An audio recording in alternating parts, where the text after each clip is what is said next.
မင်္ဂလာပါဗျအခုကျွန်တော်တို့ခေတ်သစ် Android POS ကိုစတင်အသုံးပြုတော့မယ်ဆိုလို့ရှိရင်ကျွန်တော်တို့ဒီမြင်ရတဲ့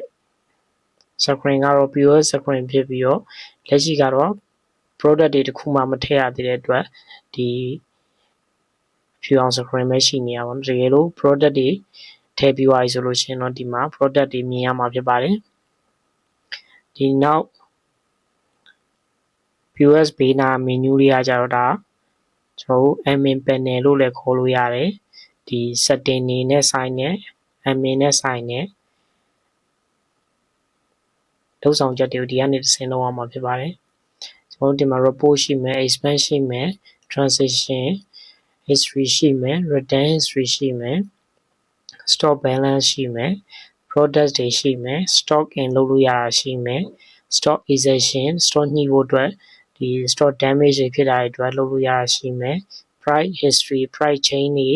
ကို history လုပ်ပေးထားတယ်အဲ့တော့ဈေးနှုန်းတွေချိန်လိုက်တော့ရှင်ဘယ်တော့ချိန်လိုက်ဘယ်လောက်ချိန်လိုက်တာလဲပြန်ပြီးကြည့်လို့ရမယ်ဒီ manage attribute ကကြတော့ကျွန်တော်တို့ဒီ category တို့ unit တို့ဒီ expand category တို့အဲ့ဒီလုပ်ဆောင်ချက်တွေကို manage attribute မှာလုပ်ဆောင်လို့ရတယ် currency နဲ့ pay ကကြတော့ဒီ online payment တွေ create လုပ်ထားလို့ရမယ်ဒီ currency ကကြတော့ကျွန်တော်ဘာ currency သုံးပါလဲဆိုတဲ့ဟာတွေရှိမယ်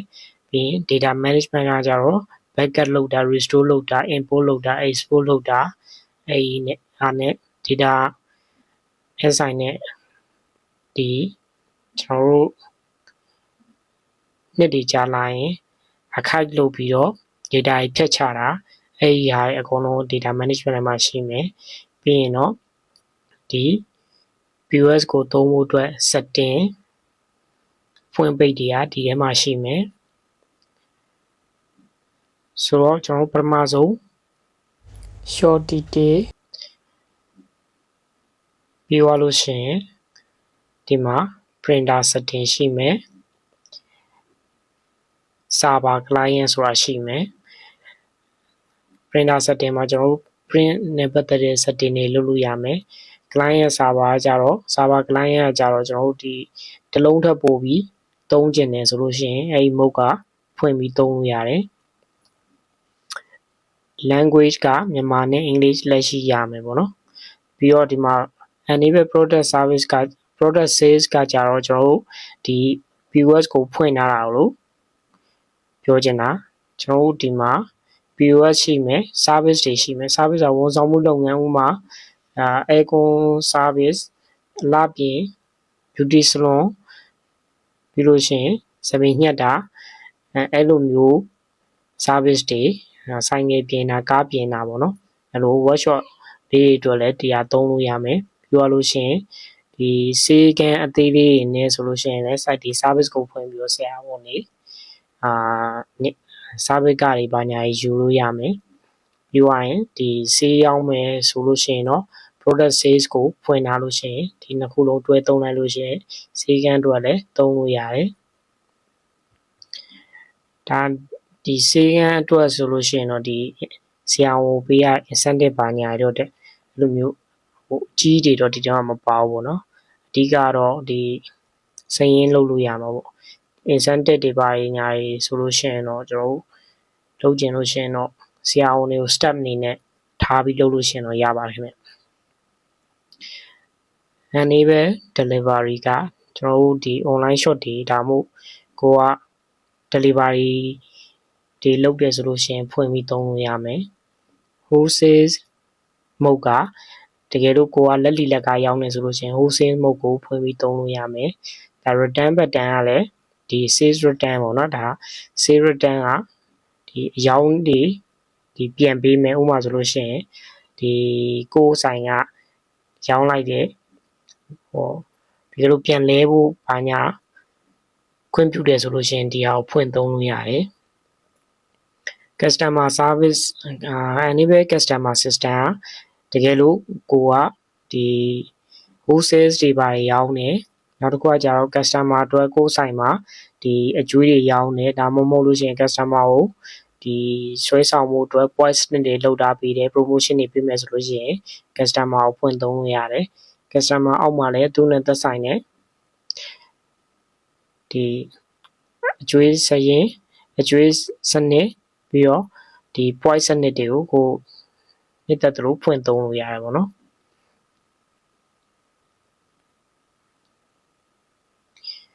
ဒီမှာ enable service ဆိုလို့ရှိရင်လည်းဒီတိုင်းပဲကျွန်တော်တို့ဒီ service အသစ်ကို create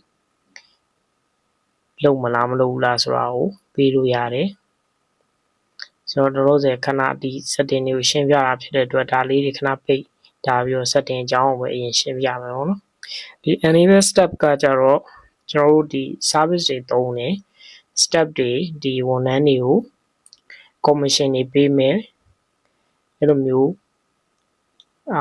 ပြောရမယ်ဆိုလို့ရှိရင်အလှပြင်ဆိုင်တွေမှာဒီကျွန်တော်တို့စပင်းရက်တဲ့လူတွေအလှပြင်ပေးတဲ့လူတွေကိုသူတို့ဒါစာအပြင် commission နေနဲ့ပေးရဆိုလို့ရှိရင်ဒီ step ကိုဖွင့်ပြီးတော့ဒီပစ္စည်းကနေအယောင် commission နဲ့ပေးလို့ရတယ်လို့ဒီ service commission လည်းပေးလို့ရအောင်လုပ်ပေးရပါတယ်ဒီ test တွေကကြတော့ကျွန်တော်တို့ဒီ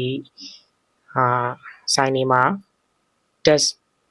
ကောက်မလားမကောက်ဘူးလားပုံမူတည်ပြီးတော့ကိုယ့်ကိုဖွင့်သုံးလို့ရမယ် service charge ကကြတော့ဒီကျွန်တော်တို့စားတောက်ဆိုင်တွေဒီလိုမျိုး coffee ဆိုင်ပါညာသုံးနေတယ်ဆိုလို့ရှိရင်သုံးလို့ရအောင်ထည့်ပေးထားတယ် service charge ကို test ကိုပေါ့နော်နှစ်ခုလုံးဖွင့်သုံးလို့လိုတဲ့လုပ်ငန်းရလည်းဖွင့်သုံးလို့ရမယ်ဒီ hardware and scanner မှာကျွန်တော်တို့ high soft keyboard on focus ဆိုတာကြတော့ကျွန်တော်တို့ဒီ Android POS terminal လို့ခေါ်တဲ့ဒီကျွန်တော်တို့ POS system ဥပမာဆိုလို့ရှိရင် tablet ပါမယ်external printer တော့ external ပေါ့နော် printer ပါမယ် external scanner ပါမယ်ဒီလိုမျိုး supermarket တွေ mini mart တွေမှာဒီ GMG တို့ City Express တို့မှာရောင်းသလိုမျိုးအပြင် scanner တွေနဲ့ cash box တွေနဲ့တွဲသုံးခြင်းလို့ရှိရင်သုံးလို့ရအောင် keyboard တွေ mouse တွေနဲ့တွဲသုံးခြင်းသုံးလို့ရအောင်တကယ်လို့ keyboard တက်ပြီးသုံးတယ်ဆိုလို့ရှိရင် high soft keyboard ကိုဖွင့်ထားလိုက်လို့ရှိရင်ကျွန်တော်ဒီအခုတက်လာတဲ့ keyboard တွေကတက်မလာတော့ဘူးသူက external keyboard ကနေပြီးတော့တန်းပြီးတော့ရိုက်လို့ရမယ်ပုံစံမျိုးဖြစ်သွားမယ်ဒီဟာကိုနှစ်ခုလုံးတွဲသုံးလို့ရှိရင်ရှုပ်နေမှာပေါ့နော်အဲကြောင့်ဒီ keyboard တက်ထားတဲ့အချိန်ကျရင်ဒီ high soft keyboard on focus ကိုဖွင့်ထားလို့ရပါတယ်ပြီးတော့ pin lock ကကြတော့ဒီကျွန်တော်တို့ application ဖွင့်ဖို့အတွက်လုပ်ပေါ့နော်ဒါကကြတော့ဒီကျွန်တော်ရွေချက်ကပထမဖုန်းနဲ့စလုပ်ပြီးဆိုကြတဲ့တာမန်ရိုးဆိုင်လေးဆိုလို့ရှိရင်ဒီတီးတန့် device ကိုခွဲထားတာမျိုးလုံးစရာမလိုဘူးဒီသုံးနေတဲ့ device မှာပဲထည့်ထားပြီးတော့သုံးလို့ရမယ်ဒီ device ကိုကလေးတွေကယူဆော့တာပါညာရှိလို့ရှိရင်ဒီ pin lock လေးခံထားလို့ရှိရင်တို့ကအထက်က setting တွေပါတွေကိုဝင်ပြီးတော့လုပ်လို့မရတော့ဘူးပေါ့နော်ဆိုတော့ဒီ pin lock ကလည်းဖွင့်ထားခြင်းဖွင့်ထားလို့ရတယ်admin lock ကတော့ကျွန်တော်တို့ဒီ admin menu ကိုဝင်တဲ့ lock ပဲဖြစ်တယ်ဒီ lock ကကြတော့ကျွန်တော်တို့ step နဲ့ဒီသက်ဆိုင်တဲ့လူတွေကိုပဲဒီ admin ကိုပေးသုံးမယ်ဆိုလို့ရှိရင်ဒီ lock ကိုဖွင့်ပြီးသုံးလို့ရတယ်ဒါမှမဟုတ်ကိုတယောက်တည်းဒီဖုန်းတစ်လုံးနဲ့သုံးတယ်ဆိုလို့ရှိရင်တော့ admin lock ကမထားလဲရပါတယ်return and refund pin ကကြတော့ကျွန်တော်တို့ဒီမှာ pin ထည့်ထားလို့ရှိရင်ဒီမှာ return ဖွင့်လိုက်တဲ့ချိန်ကြလို့ရှိရင် return လုပ်လိုက်တဲ့အခါအိမ်မှာ confirm အနေနဲ့ pin ထပ်ပေးရမှာပေါ့နော်ဒီ pin ကကြတော့ save ဖြစ်အောင်အတွက်လုပ်ပေးရတာဖြစ်ပါတယ်ဆိုတော့ကျွန်တော် setting တွေကတော့ဒါအကုန်ပါခင်ဗျနောက် video တွေမှာတစ်ခုချင်းစီကိုအသေးစိတ်ထပ်ပြီးတော့ပြောပြပေးသွားမှာဖြစ်ပါတယ်